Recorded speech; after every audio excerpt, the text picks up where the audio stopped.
여러분, 이 앞에 있는 우리 부활주일 디자인을 보면서 무슨 생각을 하십니까? 이게 무덤입니다. 무덤 속에 예수 그리스도가 부활하셔서 무덤에 계시지 않습니다. 여러분은 예수님이 무덤에 묻히실 때 어떠한 모습의 예수님을 생각을 하고 계십니까? 사실 저희가 봤던 많은 성화들은 예수님께서 무덤에 묻히실 때의 사실적 접근보다는 우리가 보고 싶은 것을 그려놓은 게 많습니다. 그런데 이러한 세계적인 성화 중에서 아주 이례적으로 좀 독특한 성화가 있습니다. 한스 홀바인이 그린 무덤 속의 예수라는 성화입니다. 이 성화를 보면 여러분이 보시는 것처럼 예수님의 무덤 속에 있는 모습이 좀 다르게 그려져 있습니다. 뭐가 다를까요? 이 그림을 보면 전체적인 색감이 좀 어둡습니다. 렘브란트 같은 경우는 빛과 어둠을 강조하여 빛이 보이는 부분과 보이지 않는 부분에 대한 색감 처리가 강한데, 한스 홀바인의 이 그림 같은 경우는 세계적인 성화지만 일반적으로 우리가 갖고 있는 성화에 대한 이미지와 다릅니다. 이 성화에서 특히 두각될 만한 것은 예수님의 시신의 모습이 실제적인 시신의 모습과 비슷하다는 겁니다. 여기 보면 예수님께서 누우신 얼굴을 자세히 보면요, 마치 많이 맞아서 멍든 것 같은 얼굴의 모습, 핏기가 없는 모습, 그리고 예수님의 눈빛이 무언가 우리가 과거에 봤었던 예수님의 성화의 영롱하고 무언가 결단 있는 눈빛이 아닌 마치 정말 실제 변사체와 같은 동공이 풀린 눈빛으로 성화를 그려놨습니다. 이 성화를 그린 한스 홀바인은 우리가 예수 그리스도에 대한 접근이 너무나 우리 중심적으로 되어 있고 실제적인 예수 그리스도의 죽음에 대해서 우리가 대면하지 않는다라는 그러한 생각으로 사실에 가깝게 성화를 그렸습니다. 스위스 바젤에 있는 이 성화는 세계적인 명화 중에 하나입니다. 이 성화가 그려지고 많은 종교개혁자들에게 생각의 전환을 주게 된 그러한 성화입니다. 제가 여러분들과 이야기하고 싶은 내용은 이 예수 그리스도의 실제적 죽음이라는 부분에 대해서 이야기를 나누고 싶습니다. 여러분, 우리가 예수 그리스도의 죽음, 실제적인 죽음이 한스 홀바인이 그린 저 성화와 같다면 한 가지 드는 생각이 있습니다. 과연 예수 그리스도의 죽음은 우리가 이야기하는 것 같은 그러한 화려한 죽음이 아니라면 그 안에 무슨 죽음의 의미가 내포되어 있을까? 그리고 거꾸로 이야기를 해서 예수 그리스도의 죽음이라는 것이 이렇게 두각받는 것이 예수님만 가능한가? 그리고 예수님처럼 저렇게 고통스럽게 죽는 것만이 성인의 길인가? 그런 성인의 반열에 보면요, 예수님의 죽으심과 좀 다른 각도의 죽음이 있습니다. 우리가 잘 아는 소크라테스라는 사람이 있죠. 소크라테스라는 사람은 마지막 독배를 마시면서 굉장히 기뻐하면서 죽었다라고 합니다. 소크라테스는 왜 독배를 마시면서 기뻐했을까요? 소크라테스는 본인이 주장하는 인간의 몸은 죽음의 무덤이라는 생각으로 이 몸을 떠나서 새로운 세계로 간다는 기쁨으로 즐거워했다는 겁니다. 이러한 각도에 보면요, 세계 성인 중에서는 우리가 알고 있는 죽음과 같은 고통스러운 죽음이 아닌 무언가 죽음을 초월해서 죽은 것 같은 성인들도 제법 있습니다. 우리나라 역사에도 나라를 지키기 위해서 목숨을 초계와 같이 버린 장수들이라든지 위인들에 대한 위인전을 보면 그 사람들도 죽음에 대해서 무언가 예수님의 실제적인 무덤의 모습이 아닌 굉장히 실제적으로 다른 각도의 기념이 될 만한 죽음을 맞이한 사례들을 많이 볼 수 있습니다. 그렇다면 이야기를 다시 본론으로 들어와서 예수 그리스도의 죽음은 왜 저렇게 처참해야 됐고 처참한 것이 우리에게 각광을 받아야 됐나요? 그리고 우리는 왜 예수 그리스도의 죽음의 처참함에 집중을 하고 있는가? 그 이유는 간단합니다. 예수님의 죽음이 다른 성인들의 죽음과 다르기 때문에. 뭐가 다르냐? 다른 성인들의 죽음은, 소크라테스를 포함하여 다른 성인들의 죽음은 자기들이 주장하고 생각하는 바를 이루기 위한 죽음이었습니다. 내가 나라를 위한 애국심이 됐든 내가 가지고 있는 철학에 대한 소신이 됐든 무언가의 발현으로 내 중심적인 죽음에 대한 뛰어넘음이었습니다. 그런데 예수님의 죽음은 다릅니다. 예수님의 죽음은 어떻게 다릅니까? 한마디로 이야기를 하면 예수님은 본인이 생각하는 것 때문에 죽으신 분이 아닙니다. 다른 사람, 타인을 위해서 죽으신 분. 세계적인 성인들은 자기를 위해서, 자기의 무언가를 위해서 이루기 위해서 죽었다면 예수님은 다른 타인을 위해서 죽으셨다는 부분에서 굉장히 다릅니다. 그렇다면 다른 사람을 위해서 죽었다는 것, 예수님 어떠한 각도를 이야기하는 걸까요? 우리가 예수님이 우리를 위해서 죽으셨다 정도만 알지만 예수님 관점에서 보면요, 실제적으로 다른 사람을 위해서 죽었다는 두 가지 방향의 큰 갈래가 나옵니다. 첫 번째는 하나님을 향했습니다. 예수님이 왜 하나님을 위해서 죽으셨습니까?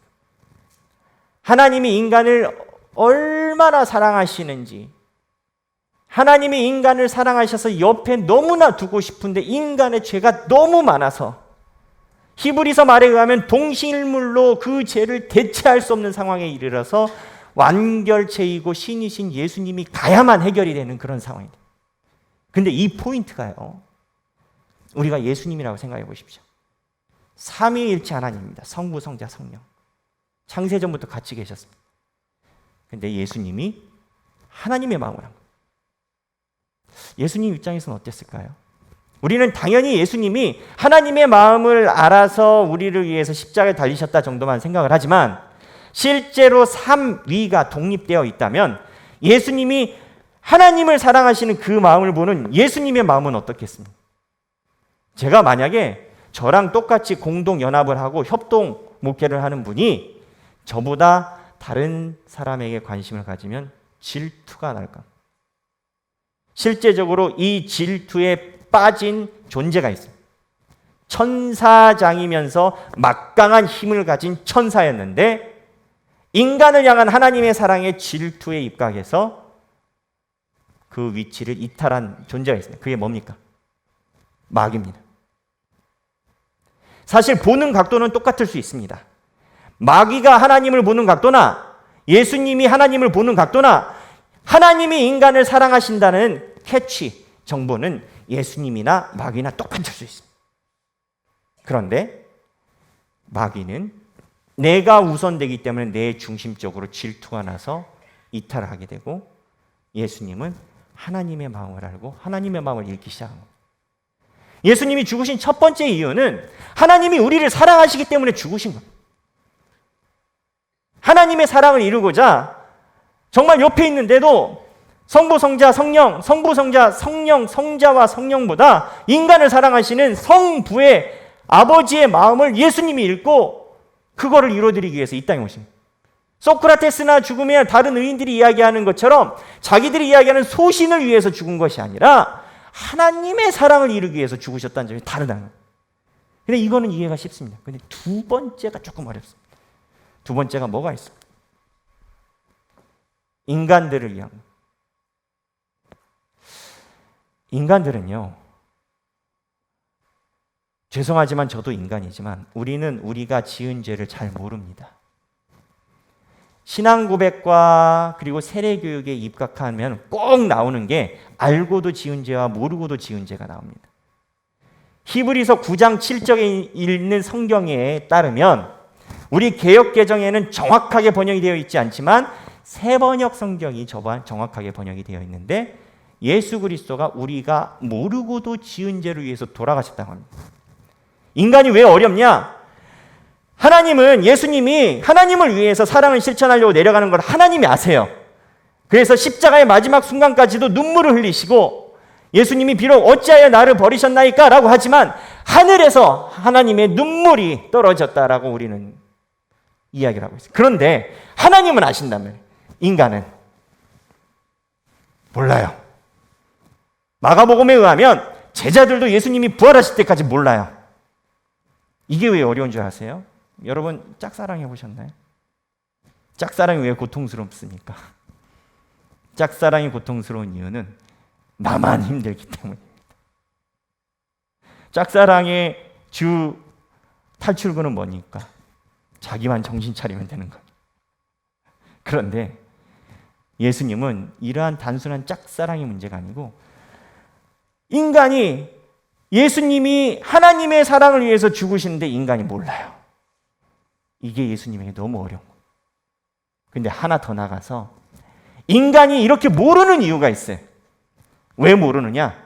인간은 철저하게 자기 중심적으로 살기 때문에. 근데 이 철저하게 자기 중심적으로 살아가는 그 핵심이 사탄이 자기 중심적으로 하나님이 인간을 사랑하는 질투한 마음과 어떻게 보면 색이 같은 거예요. 내 중심적으로 생각하고 하는 것이 사실은 사탄이 가지고 있는 기본 섭리와 일맥상통한 것. 자기 중심적으로 살아가면 어떻게 되냐면 내가 사랑을 받는 것도 당연합니다. 그리고 내가 저 사람이 나한테 사랑을 하지 않는 이유는 불편합니다. 내가 상처를 준 건 정당합니다. 근데 내가 상처를 받은 것은 안 됩니다. 예수님을 따르는 거, 예수님이 나에게 보여줄 게 있어서 예수님을 따랐습니다. 예수님을 배반한 거, 내가 나름대로 예수님을 배반할 이유가 있습니다. 이유 없는 무덤 없다고 예수님을 배반한 사람 치고 이유 없는 사람 없을 겁니다. 중요한 건 제가 말씀드린 이 모든 맥락이 다 자기 중심적이에요. 근데 이 자기 중심적으로 살아가는 인간의 모습이 사탄에 있는 기본적인 모습과 맥이 다 있어서 이 결과는 죽음으로 이르게. 근데 예수님이 인간의 이러한 모습을 어떻게 이뤄내셨습니까? 인간이 실천하고 실현하고 상처를 준 최대 피해자는 예수님. 근데 예수님이 하나님의 법정에서 이렇게 이야기를 하시는 거예요. 나 저 인간 때문에 상처받은 거 없어요. 저 인간들 때문에 내가 괴로운 게 없어요. 가해자는 있는데 피해자가 없다? 성립이 안 되는 거예요. 예수님이 십자가에 못 박히시고 이 땅에 돌아오셨을 때 예수님이 인간들에게 죄를 묻지 않으셨습니다. 사랑을 표현하셨죠. 예수님이 사랑을 표현하시니까 인간들이 회개를 했죠. 예수님이 베드로를 만나서 처음부터 야, 너 뭐 잘못했고 너 안 떠난다며? 너 왜 이렇게 했어? 이렇게 따진 본문 없습니다. 예수님이 내가 나를 사랑하느냐? 이것만 물어봐요. 무슨 소리냐?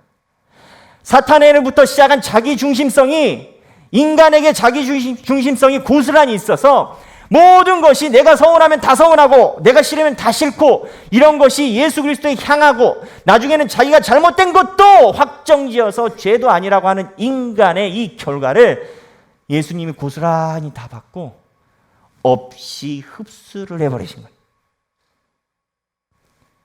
그래서 예수님이 부활하셔서 우리를 살리신 거예요. 예수님이 우리 보고 죄인이 아니라고, 피해자인 내가 저 사람이 나한테 피해를 안 줬다는데 무슨 소송이 있냐 이거.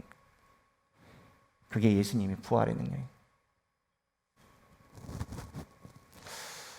여러분, 우리는 어떻습니까? 우리의 삶 속에 자기 중심성은 없습니까? 이번 주 안에 많은 것을 묵상하게 됐습니다.